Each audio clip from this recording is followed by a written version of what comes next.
Once upon a time, in a small village nestled deep in the forest, there lived a young girl named Little Red Riding Hood. She was known for the bright red hooded cape she always wore, a gift from her beloved grandmother.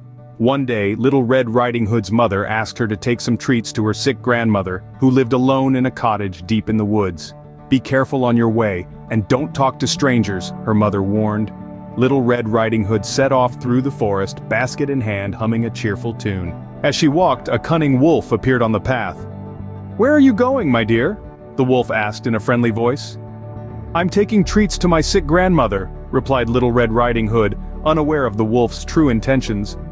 "Well, why don't you take the path through the meadow? It's much quicker," the wolf suggested, secretly planning to beat Little Red Riding Hood to the cottage and get there first.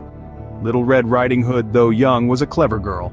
She sensed something was not quite right about the wolf's suggestion, so she decided to take the longer path through the woods instead. As the wolf raced ahead, Little Red Riding Hood took her time, stopping to admire the beautiful flowers and listen to the birds singing.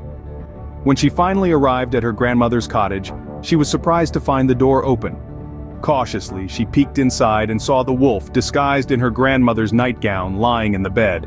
"Grandmother, what big eyes you have!" she exclaimed. "All the better to see you with, my dear," the wolf replied in a raspy voice.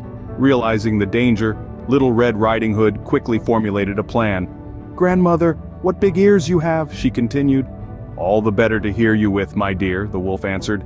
"And grandmother, what big teeth you have," Little Red Riding Hood said, her voice trembling. "All the better to eat you with, my dear," the wolf growled, leaping out of the bed. But Little Red Riding Hood was ready. She had spotted a nearby woodcutter and called out for help.